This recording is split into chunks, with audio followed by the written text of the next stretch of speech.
O programa a seguir é livre para todos os públicos.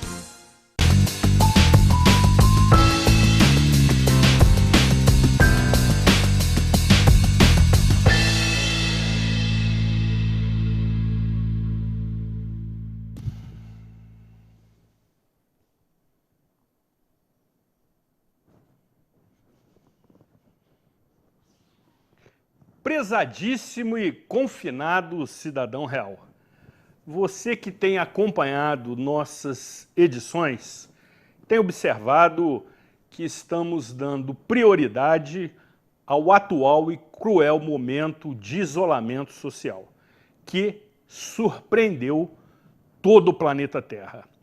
Não obstante, entendo que estamos diante das circunstâncias num novo período AC e DC. Assim como há 2020 anos atrás tivemos o período antes de Cristo e depois de Cristo, estamos diante de um novo momento, antes do Covid e depois do Covid, em que todas as relações estão passando por profundas alterações e modificações, quer sejam as relações pessoais, familiares, profissionais e sociais. Até porque estamos diante de um inimigo invisível e traiçoeiro. Guardadas as devidas proporções, este período nos remete a uma terceira guerra mundial, em que o vírus é extremamente fatídico e tem causado vítimas em grande volume por todo o mundo. E enquanto não se descobre a cura definitiva, nós temos 3 alternativas para sobrevivermos e superarmos este momento absolutamente imprevisível, inesperado. Quer seja pela imunidade natural, que é justamente aquela condição que o nosso organismo oferece, de maneira que não sintamos as consequências do Covid, nos tornando, então, assintomáticos. E, desta forma, perceberemos apenas alguns leves sintomas sem maiores consequências.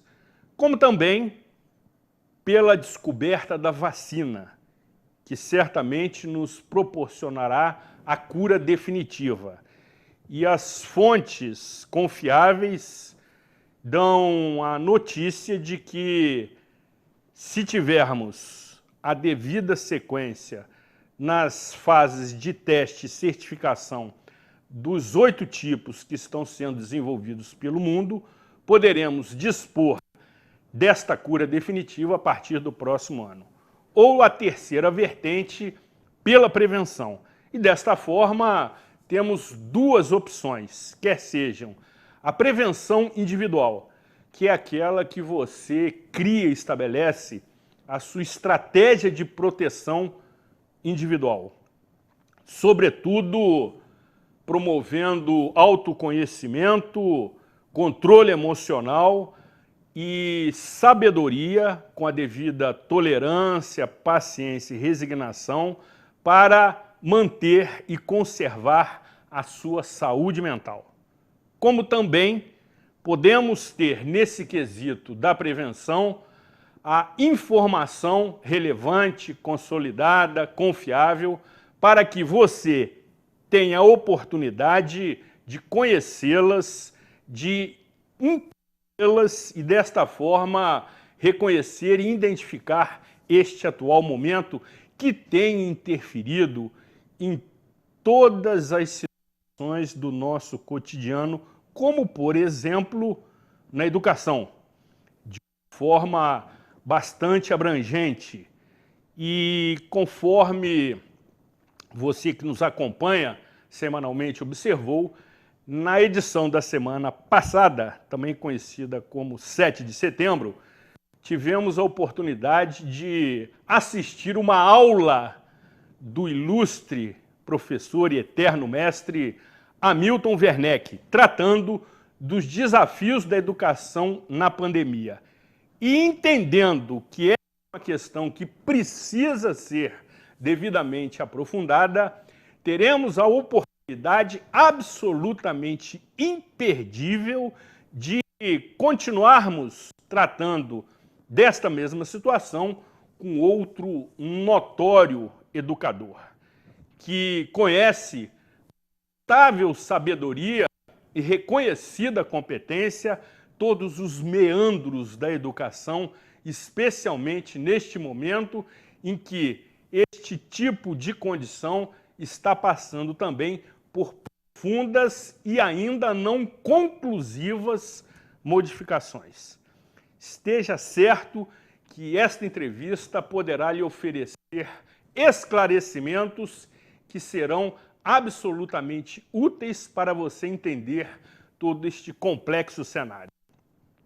Com a proteção de Deus e de Santa Rita de Cássia, contando com o indispensável trabalho técnico do eclético Marconi Júnior e o indispensável apoio financeiro dos nossos patrocinadores, sejam todos muitíssimo bem-vindos à edição de número 654 do programa Cidade Real, diretamente dos novos e modernos estúdios Rafael Jacu, neste dia 14 de setembro de 2020.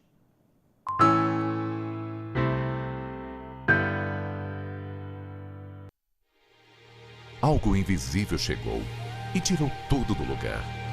Mas o momento é de ter calma, amor, solidariedade, força e fé. Pois vai passar e vamos estar novamente com aqueles que amamos, para beijar, abraçar e viver novas experiências. SAF, seu amigo de todas as horas. Estamos nos renovando para levar o melhor até você. Mais comodidade, mais conforto, mais variedade. Aproveite! A Giga Farma, agora sob nova direção. Tem tudo o que você precisa e com um precinho que faz bem para você. O melhor atendimento, os melhores medicamentos e uma completa linha de produtos para a sua beleza. Farmacêuticos dedicados para atender a sua necessidade. Aqui tem muito mais vantagens. Giga Farma. Venha ser Giga, porque cuidar de você é o que nos move. Uma ação judicial pode levar anos, causando desgaste emocional e financeiro incalculáveis. Fuja disso. Procure um mediador de conflitos. Fale com seu advogado sobre isso. É sem dúvida o melhor caminho. Para mais informações, entre em contato. Nós podemos te ajudar. Olha só o sobradinho mais gostoso da cidade. O cheirinho do churrasco já te conquista lá na Alberto Brownie. A partir das 10h30 da manhã, recebe você com uma variedade incrível de pratos. Carnes, verduras e legumes, escolhidos com muito carinho para você saborear. Sucos deliciosos ou a bebida que preferir. Sobradinho Grill, há 20 anos no coração de Nova Friburgo. Alberto Brownie 98. Sobradinho Grill, comida caseira do jeitinho que você gosta. Sabemos que a situação está muito difícil para todo mundo. E para você sair de casa e voltar protegido, nós temos que trabalhar permanentemente, pois prestamos um serviço essencial à população friburguense. Manter nossa equipe trabalhando tem demandado muito empenho da concessionária, mas assim como você, estamos oferecendo o nosso melhor, redobrando os cuidados com os colaboradores em atividade e higienizando os ônibus várias vezes ao dia, tanto na garagem da empresa como na estação livre. Para ajudar na recuperação da economia e manutenção dos empregos, precisamos de sua colaboração. Utilize sempre máscara ao sair de sua casa e dentro dos ônibus. Evite aglomerações nos pontos e adquira seu cartão Fricard para pagar a passagem, evitando o uso de dinheiro em espécie. Continuamos disponíveis em nossos canais de atendimento. Nova FAOL, superando também este desafio.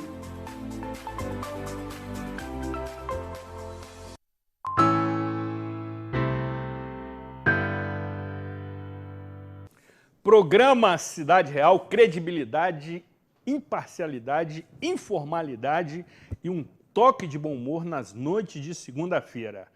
E conforme dito no meu editorial inicial, continuaremos tratando dos desafios que se apresentam neste momento de pandemia, especificamente no que se refere à educação, aquela que normalmente vinha sendo oferecida de maneira presencial a todos os alunos, quer seja da rede pública ou privada, e, entretanto, neste momento, as alternativas são diferentes, mas ainda não definitivas. E, para tanto, nós temos o privilégio, a honra e a satisfação de conversar com um ilustre professor, emérito escritor, teólogo, músico e poliglota, reunidos numa única só pessoa. E evidente, meu amigo particular, porque se assim não fosse, não me permitiria esses momentos de descontração logo na abertura do programa. E assim sendo, a direção da TV Zoom e a produção do programa Cidade Real se sentem absolutamente honradas e agradecidas pelo atendimento do nosso convite. Seja muitíssimo bem-vindo, caro Ricardo Lenglober. Muito obrigado, Zuri, pelo convite mais uma vez, estar aqui no programa Cidade Real, conversando com você, com os nossos telespectadores da TV Zoom. É uma honra, uma satisfação, apesar do momento muito difícil, né, que a gente está vivendo, mas eu acho que é momento também da gente ter fé, perseverança, confiança que a gente vai conseguir atravessar esse momento. E aí, companheiro, já para abordar o item de pauta que foi proposto, se bem que a nossa pauta ela é proposta, mas não cumprida. É uma pauta absolutamente surpreendente. Inicialmente, quais foram as modificações percebidas ou sentidas ou praticadas no início do período da pandemia, em que fomos absolutamente impactados pela situação, inclusive também tomando de surpresa a comunidade médica científica, e todos nós tivemos que modificar as nossas rotinas. E, evidentemente, você que também atua na direção do Educandário Miosotis, que é um educandário de excelência aqui em Nova Friburgo, que zela, sobretudo, pela integridade de todos os envolvidos, de que maneira percebeu ou foi impactada com esta pandemia? Bom, Zuri, eu vou começar dizendo o seguinte: infelizmente, né, a pandemia ela trouxe para o cenário educacional brasileiro a revelação, né, de que nós temos um abismo muito grande entre determinados setores da população e outros setores dessa mesma população. É claro que essa realidade é uma realidade que todos conhecíamos, né? Mas ela foi aprofundada e foi piorada, digamos assim, com a chegada da pandemia. A suspensão das aulas aqui no estado do Rio de Janeiro, no dia 13 de março de 2020, portanto, há exatos 6 meses e 1 dia. Exatamente. 181 dias, portanto, ela trouxe a revelação de que, infelizmente, o nosso país é muito desigual, e essa desigualdade ela se aprofunda ainda mais no que diz respeito à educação. E aqui é inevitável a gente falar, infelizmente, da desigualdade que existe entre a educação pública e a educação privada. É claro que eu estou falando em linhas gerais, né? Não estou falando de qualidade dos profissionais, não estou falando de qualidade do atendimento, não estou falando de escolas em particular, estou falando, na verdade, do cenário como um todo no país. Prova disso é que, e aí já respondendo a sua pergunta, prova disso é que, num primeiro momento, Escolas públicas, por exemplo, praticamente todas declararam férias, declararam recesso e levaram um tempo razoavelmente longo para conseguirem implementar com algum tipo de eficiência mecanismos de educação remota, telepresencial, atividades domiciliares, ao passo que também um número bastante razoável de escolas da rede privada conseguiram fazer isso com uma celeridade maior, né? Primeiro, por conta das próprias condições das unidades escolares e segundo, naturalmente, por conta das condições de um número bastante expressivo de famílias. Acesso à internet, acesso a dispositivos eletrônicos, um ambiente domiciliar em que havia um mínimo de estrutura, infraestrutura, tanto humana quanto material, para que os estudantes pudessem ter um espaço para estudar.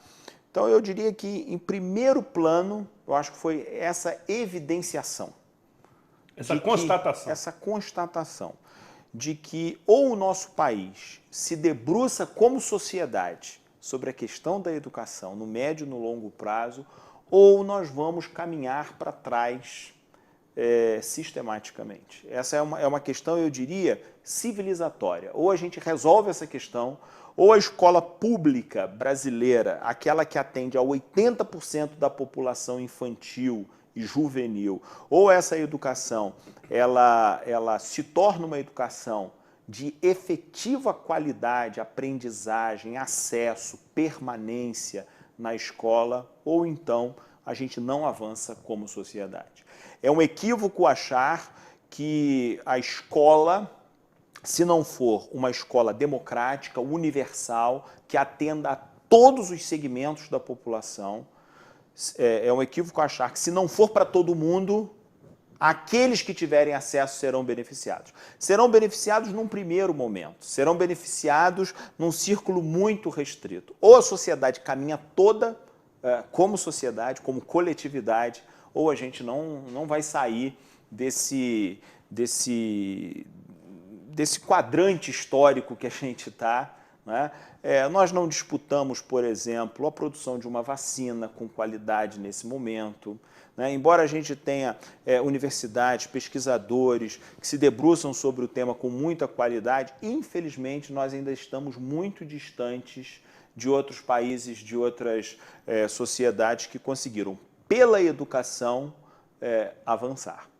E a segunda questão, Zuri, que eu acho que vale a pena a gente mencionar, é que a pandemia, colocando todo mundo em casa naquele primeiro momento, ela acabou empurrando todo o setor educacional para o acesso, o uso e a criatividade, digamos assim, com os recursos tecnológicos. Eles estão disponíveis há muito tempo, a internet não é de hoje, os softwares, programas que ajudam professores, estudantes a laboratórios virtuais, salas de leitura, salas de reunião, pesquisa, aulas remotas, isso já existe há muito tempo, mas a verdade é que na educação básica brasileira isso era usado com muita reserva, com, digamos assim, um engajamento muito restrito. Exatamente. E a pandemia, ela, em certo sentido, nos empurrou para esse cenário. Potencializou. Isso é positivo, embora a gente nunca possa perder de vista que a gente tem que ter senso crítico também com essa questão. E aqui eu não quero ser saudosista, mas quero ser realista. Não adianta a gente pensar que as tecnologias de educação à distância, existe uma diferença técnica que não cabe aqui nesse momento entre educação à distância e ensino remoto, são coisas diferentes que depois a gente pode tratar, mas que o ensino remoto vai resolver o problema da educação para sempre e que a gente pode implementar isso na educação básica de maneira inadvertida. Não podemos. Não podemos. É importante que o aluno tenha uma rotina da escola, da sala de aula, do contato com os professores, do contato entre os colegas, que a escola ela não é apenas um espaço de difusão de conhecimento, ela é um espaço, na verdade, de construção desse conhecimento. Isso se faz eminentemente do ponto de vista social, né? Ou seja, com o envolvimento das pessoas. Né? Então, se isso é verdade, a questão da educação à distância no ensino superior como uma alternativa, né? Imaginemos localidades no país como o nosso, que é continental, no norte, no nordeste, aqui no interior do estado do Rio mesmo, né? Se não houvesse tecnologias de educação à distância, muitas pessoas estariam ainda privadas de acesso ao ensino superior. Então, a gente tem sempre que sopesar essas coisas, ou seja, colocar na balança e entender esses dois lados. E aí, companheiro ilustre amigo, nessa sua abordagem, que é muito didática, e devo dizer a você, caríssimo telespectador e telespectadora, que por vezes eu terei que interromper a brilhante oratória do professor, porque ele tem muito conteúdo, mas preciso, por vezes, retomar o feito à ordem. E quero lhe indagar o seguinte: quais são os desafios a serem superados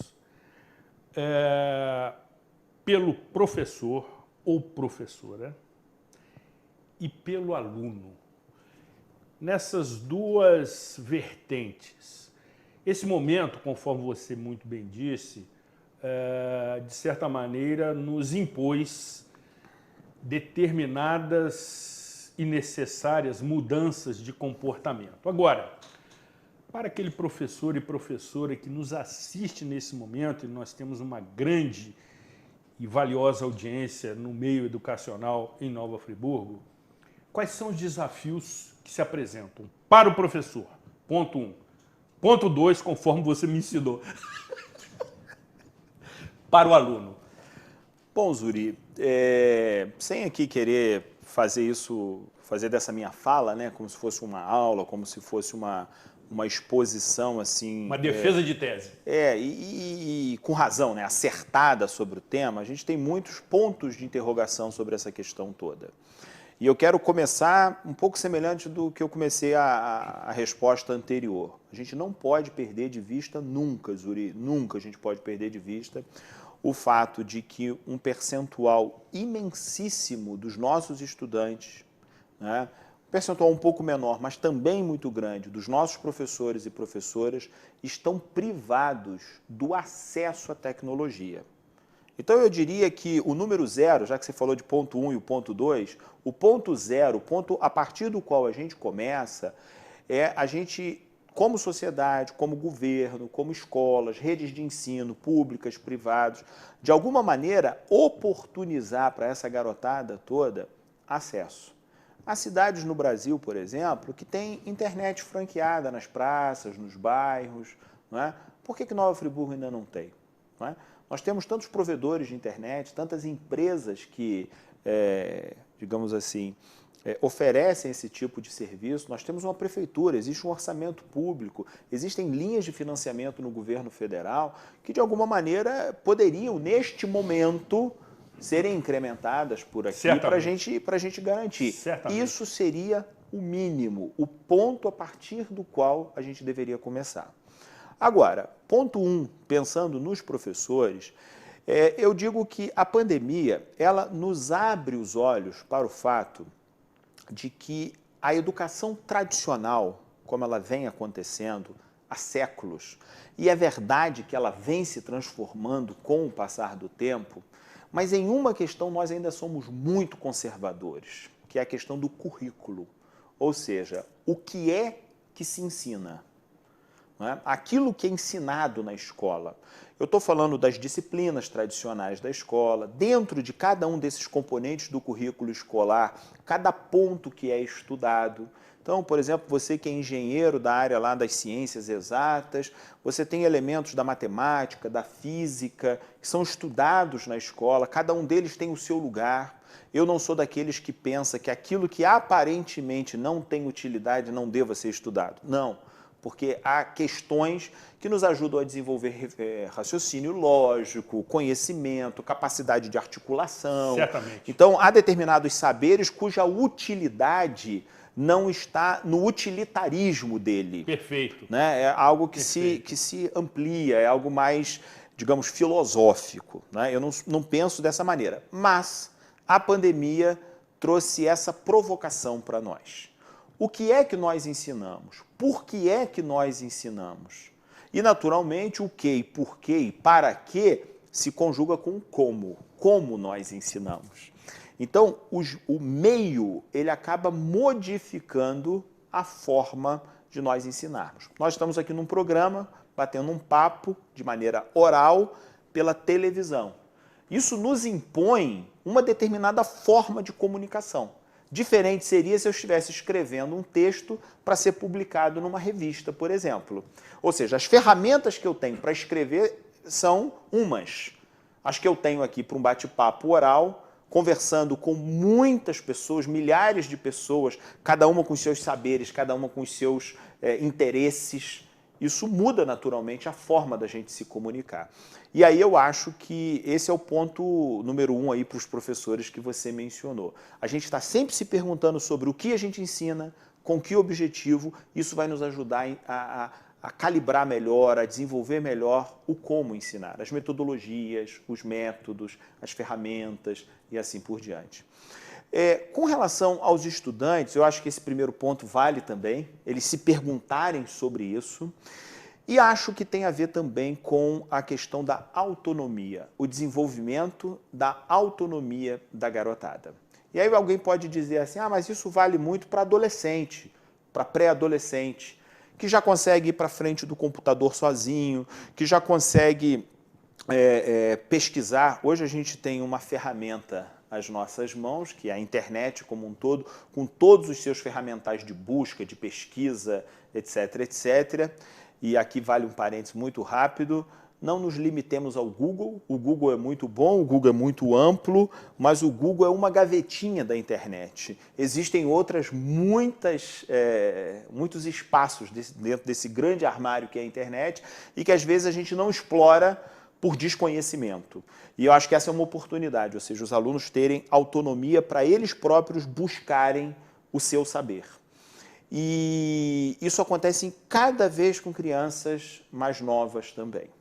O desafio, né, Zuri, e isso é um problema, é que não é razoável que a gente exponha há tanto tempo crianças cada vez mais novas à tela, à internet, né? Tanto pela questão da saúde dos olhos, saúde neurológica, mas também essa coisa da dependência, porque o ser humano ele é facilmente viciável em tudo. Perfeito. Né? E a internet é altamente viciante, né? Infelizmente. Então a gente precisa sempre calibrar essas questões. E eu ia mencionar um último aspecto que eu acho que é fundamental, ao olhar, né, os estudantes, essa relação entre estudantes e professores. Você sabe que há um historiador israelense chamado Yuval Harari.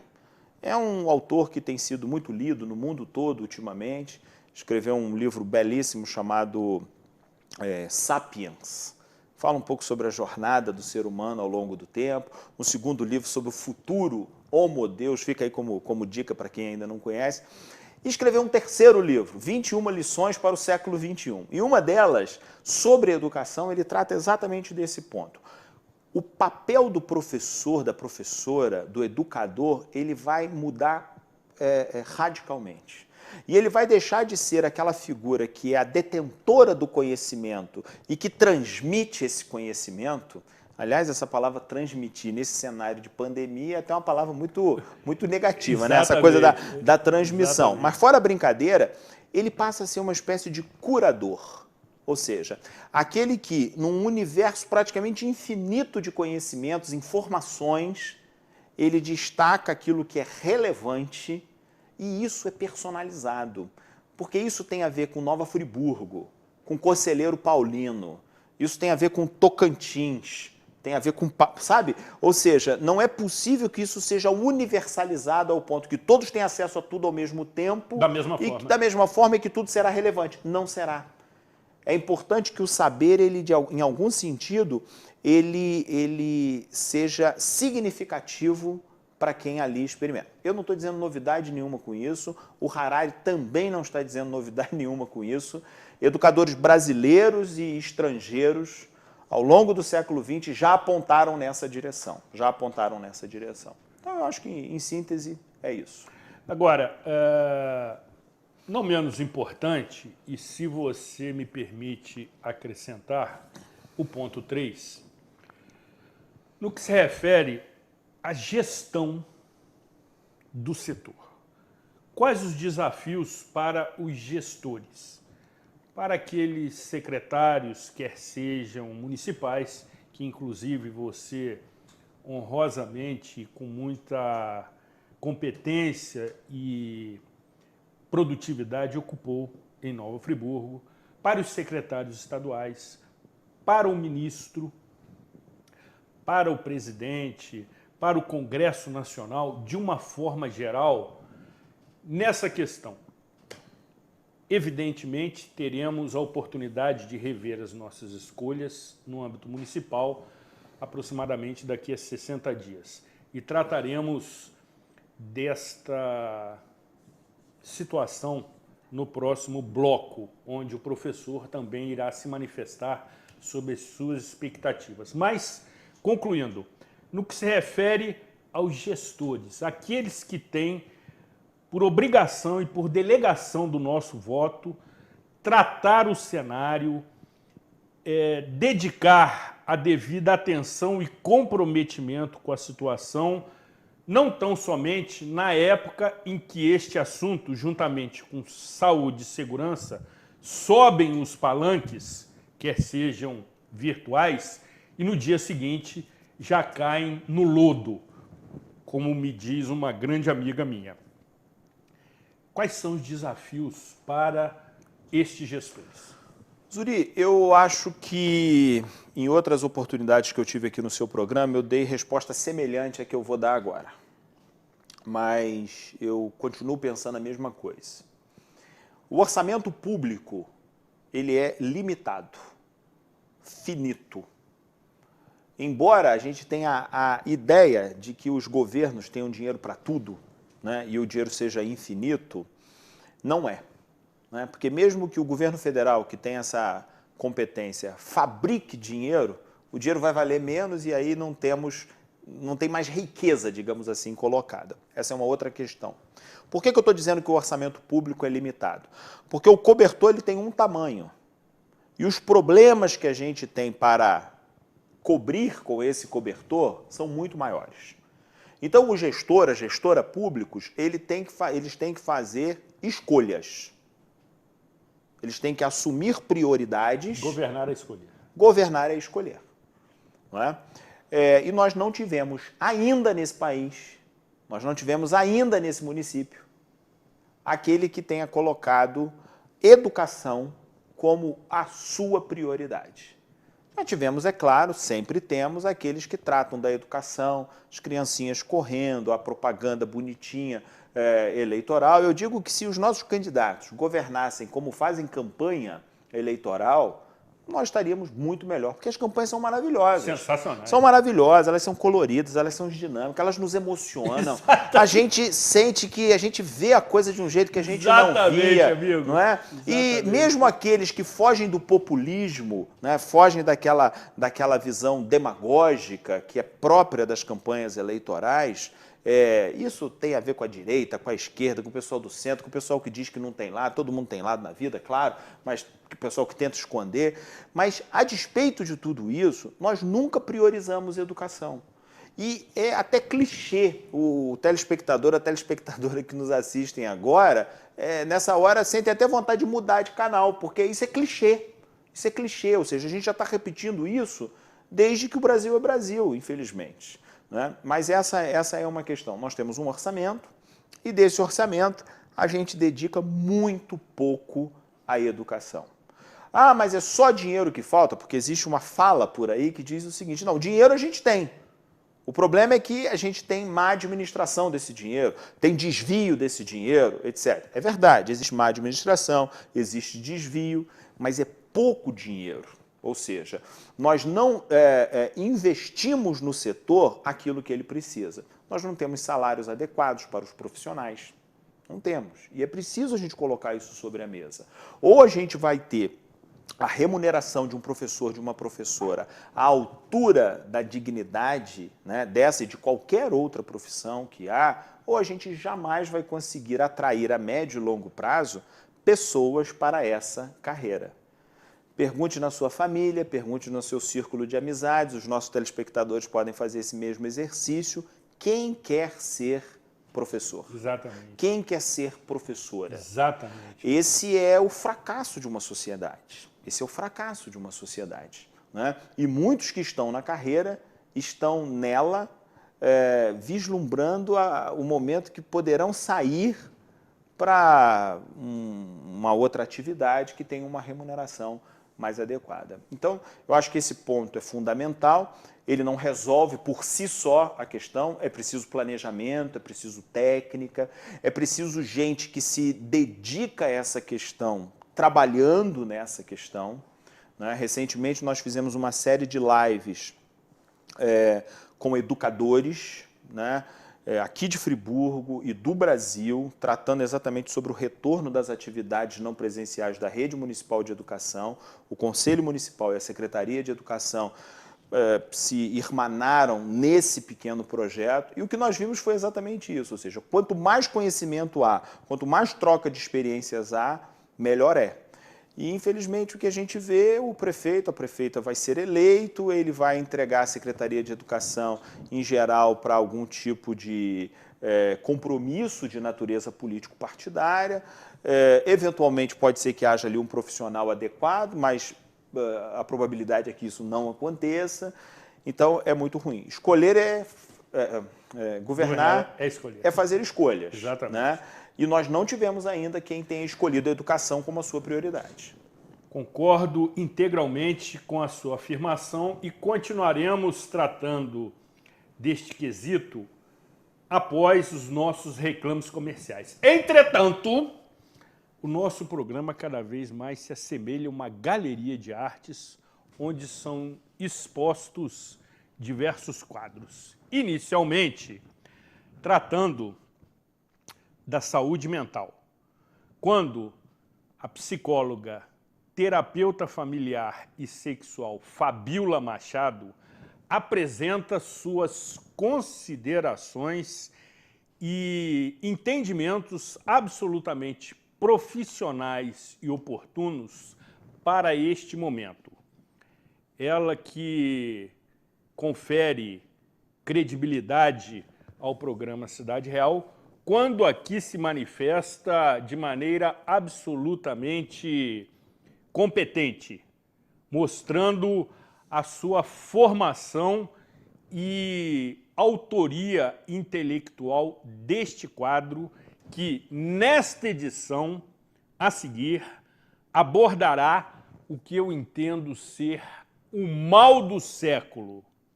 Vamos juntos acompanhar.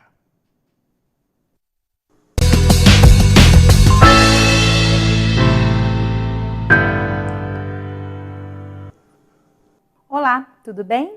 Estamos mais uma vez aqui para falar sobre saúde mental. E hoje, como vocês podem perceber, o meu adereço da cabeça lembra a cor ou mostra a cor amarela. Lembrando o mês de setembro, que é o mês de prevenção ao suicídio, Setembro Amarelo.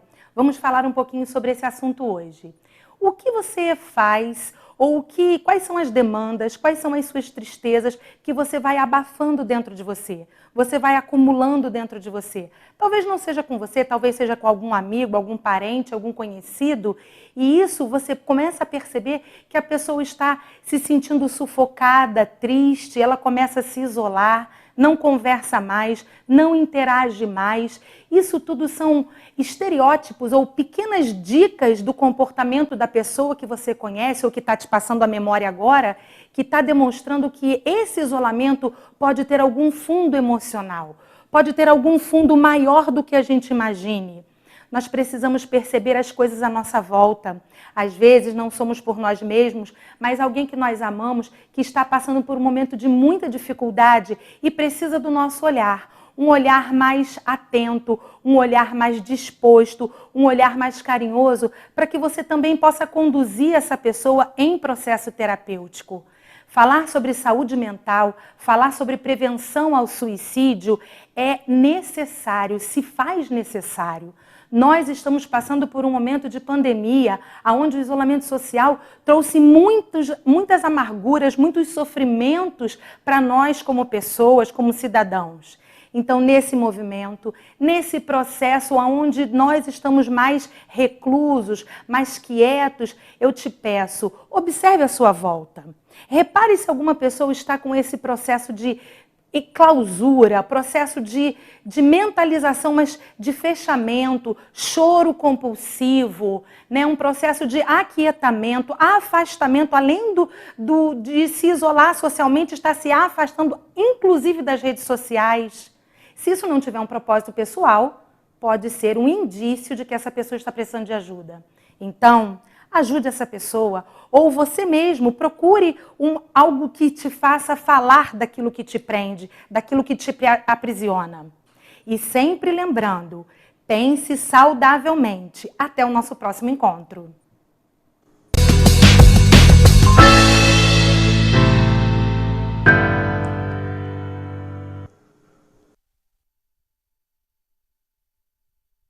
Sua frota ou seu veículo rastreado em qualquer lugar com tecnologia Sistal. Tudo em tempo real com diversos controles e relatórios. Exclusivo atendimento local 24 horas. Sistal, tecnologia em segurança para sua empresa, casa e veículo. Uma ação judicial pode levar anos, causando desgaste emocional e financeiro incalculáveis. Fuja disso. Procure um mediador de conflitos. Fale com seu advogado sobre isso. É sem dúvida o melhor caminho. Para mais informações, entre em contato. Nós podemos te ajudar. Um lugar aconchegante para realçar sua beleza, relaxar, conversar, se cuidar. Mary Coiffeur. Todos os serviços que um salão de beleza oferece, mas com o conceito de fazer você se sentir bem, bem recebido, bem disposto, bem com a vida. Venha fazer parte deste alto astral. Mary Coiffeur. Friburgo Shopping, primeiro piso. Uma ação judicial pode levar anos, causando desgaste emocional e financeiro incalculáveis. Fuja disso. Procure um mediador de conflitos. Fale com seu advogado sobre isso. É sem dúvida o melhor caminho. Para mais informações, entre em contato. Nós podemos te ajudar.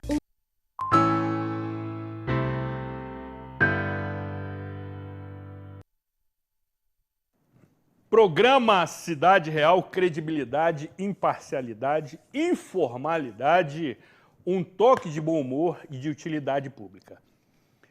Retificando que, conforme você observou atentamente, doutora Fabíola Machado, nesta edição, ressaltou o Setembro Amarelo, que tem esta coloração para alertar acerca do suicídio, que é algo que tem tomado muita proporção, especialmente neste momento de pandemia. Os índices são absolutamente alarmantes e teremos a oportunidade de nos debruçar sobre esta cruel e triste situação proximamente. E desta forma, a abordagem da ansiedade, que eu particularmente entendo como sendo o mal do século, será apresentada na próxima edição, também conhecida como edição do dia 21 de setembro. Portanto, doutora Fabíola, didaticamente, alerta para a prevenção contra o suicídio no mês Setembro Amarelo. E, não obstante, estava devidamente identificada, utilizando-se um charmosíssimo chapéu amarelo canário da minha coleção particular. Muito bem, a seguir, como também você já se acostumou, apresentamos a nossa opinião. É preciso ter opinião e manifestá-la publicamente. O contraditório é saudável, mas democrático, até porque retira as ditas autoridades da sua zona de conforto. E assim, o ilustre professor, possante jornalista e nobre amigo, Jorge Luiz Ribeiro de Carvalho, o faz semanalmente com total independência editorial. Vamos juntos acompanhar.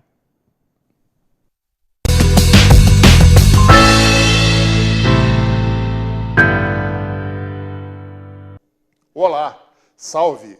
Estamos de volta com a coluna Opinião.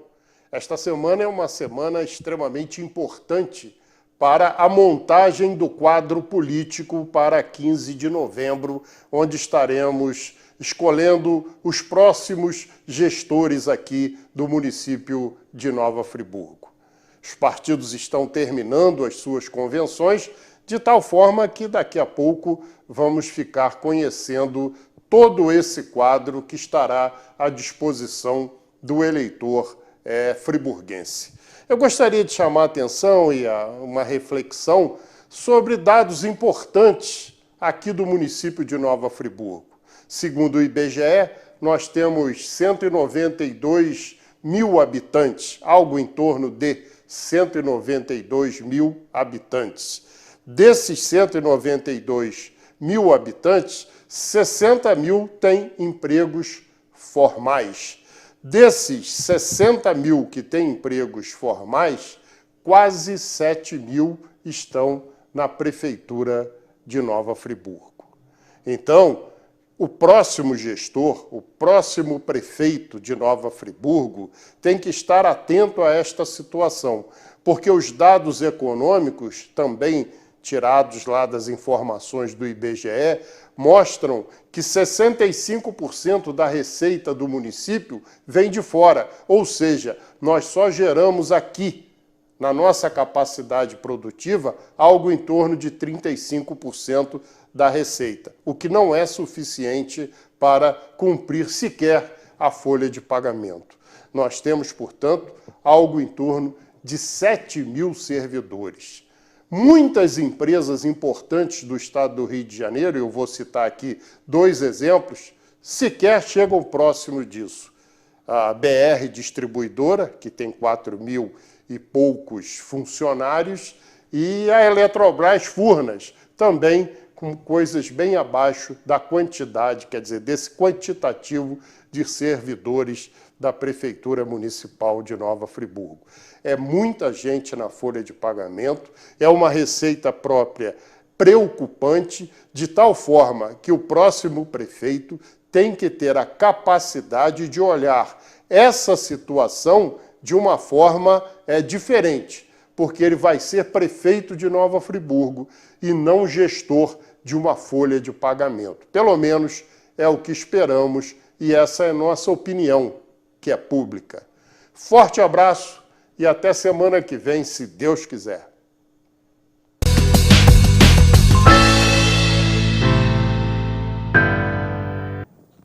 Coragem, ousadia e sabedoria do ilustre professor e nobre amigo Jorge Carvalho, que conhece como poucos os corredores e bastidores da política municipal friburguense. Não obstante, lhe conferia a carinhosa alcunha de raposa felpuda da política local, por semelhança de seu couro cabeludo com o pelo de uma raposa, mas, sobretudo, pela sua astúcia e entendimento sempre muito corajoso do atual cenário, que é, por vezes, temperado com uma deliciosa dose de ironia.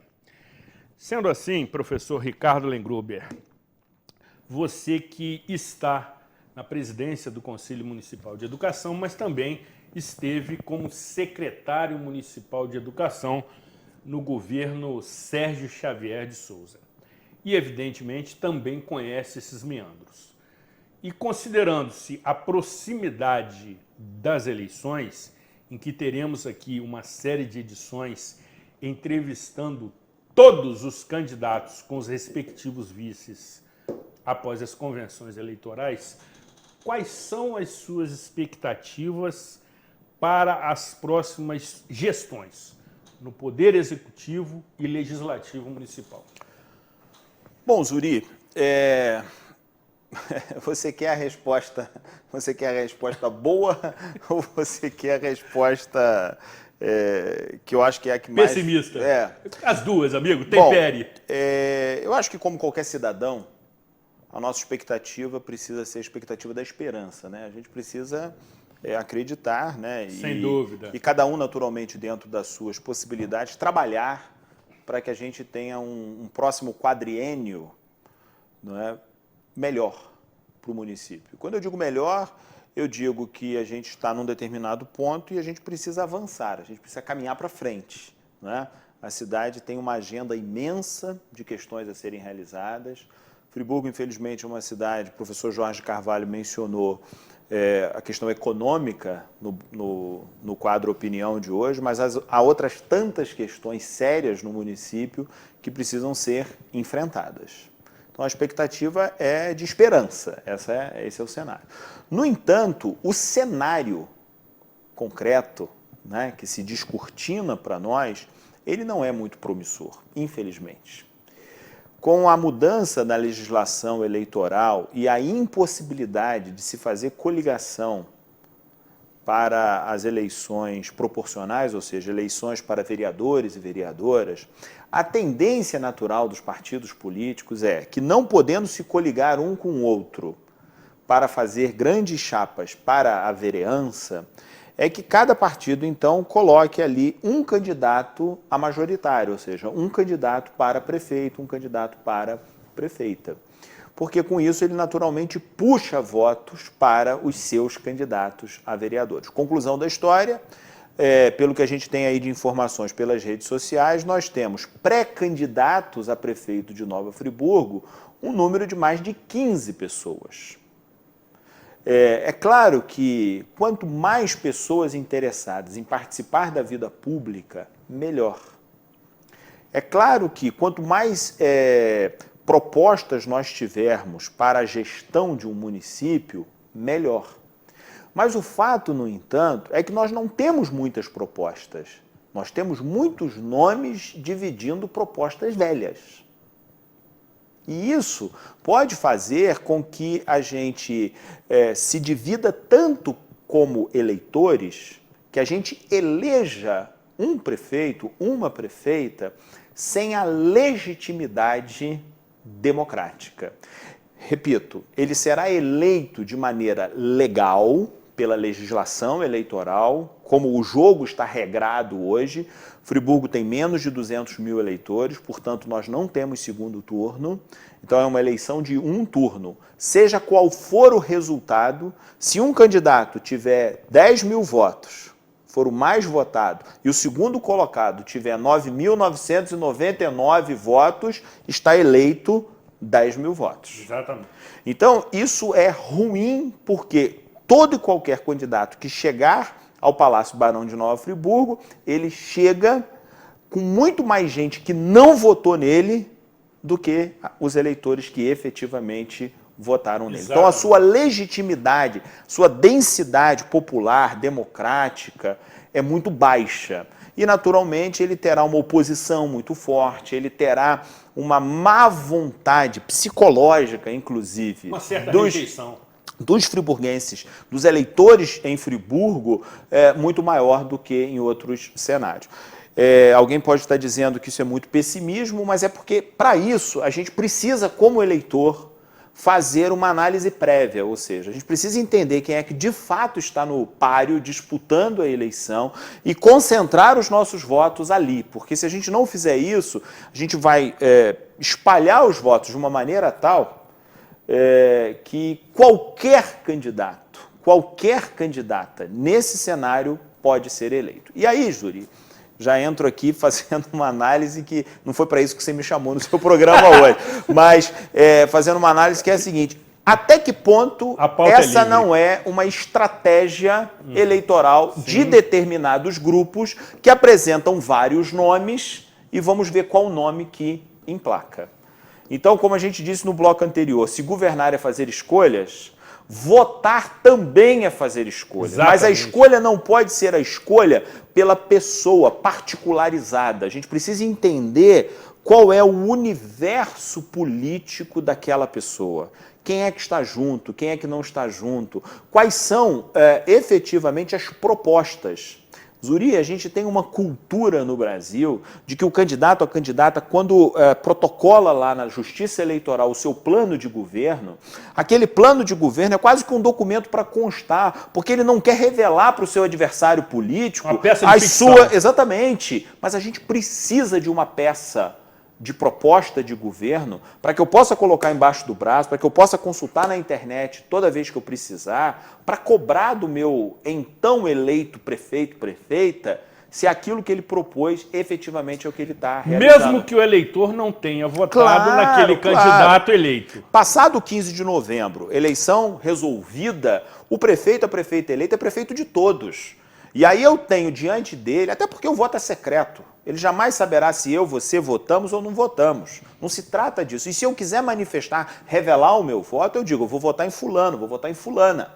Mas eu tenho todo o direito como cidadão, todos nós temos, telespectadores que estão em casa, temos o direito de cobrar, de pressionar, de questionar, de relativizar a autoridade daquele que está eleito. Né? Relativizar no sentido de entender que ele está ali na função de um delegado para fazer escolhas, para administrar esse cobertor que é muito pequeno, né, em nome da coletividade. A gente precisa ter isso muito claramente diante de nós. Então, respondendo objetivo a sua pergunta, a minha expectativa é de esperança, mas o cenário que nós temos não alimenta muito a esperança, infelizmente.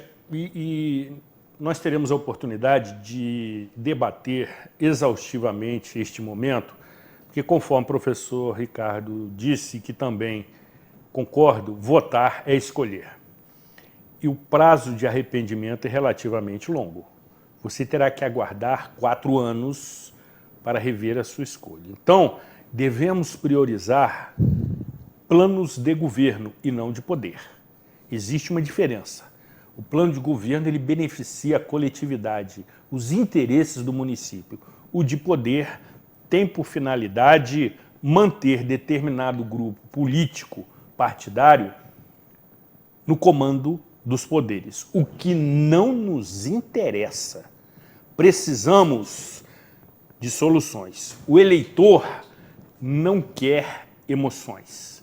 O eleitor precisa de soluções, até porque nós pagamos toda esta conta. Ilustre professor, me permita um minuto. Um adendo. No Brasil, no mundo talvez hoje,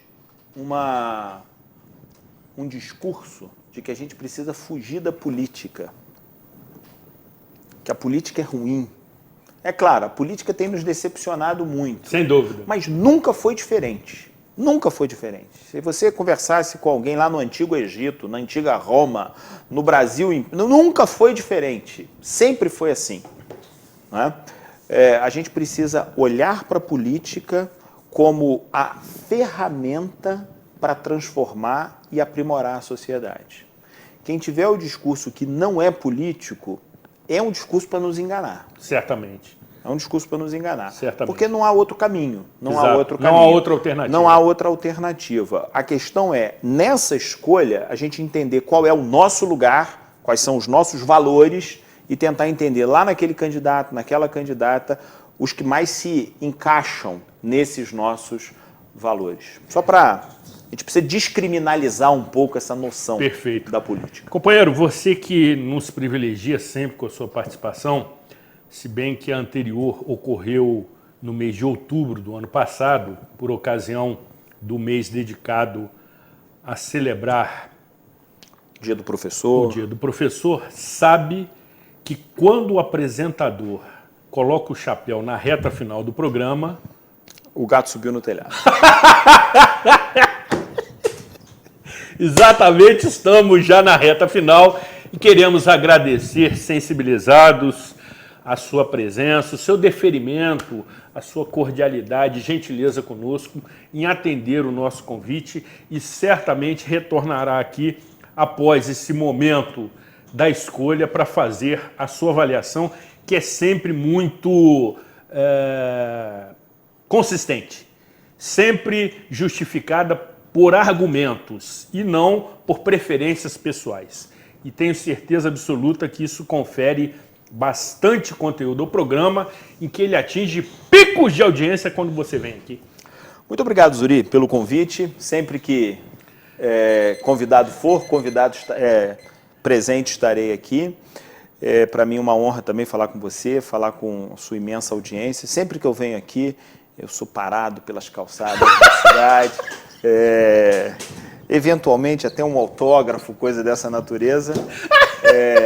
Então, está feito aqui o meu agradecimento também a você, a TV Zoom, sempre um prazer. Muito obrigado. É certo, amigo, você sempre bastante irônico, bastante divertido nesse momento em que não perde as oportunidades de retribuir as minhas provocações que lhe faço durante o programa, inclusive nos bastidores.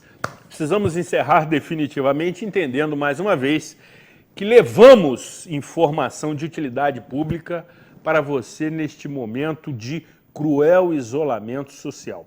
Sobretudo, especialmente, no que se refere à proximidade do período das eleições municipais, no período da escolha. Votar é escolher, voto não tem preço, tem consequência. E assim sendo, peço a proteção divina, as bênçãos e o iluminamento de Deus Pai Todo-Poderoso para que lhe oriente da melhor forma neste momento que tem que privilegiar essencialmente Nova Friburgo, que é o que nos une.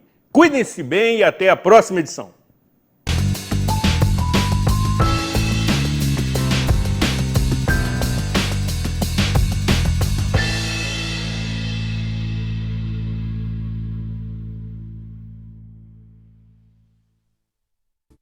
Este e outros programas você assiste no aplicativo TV Zoom.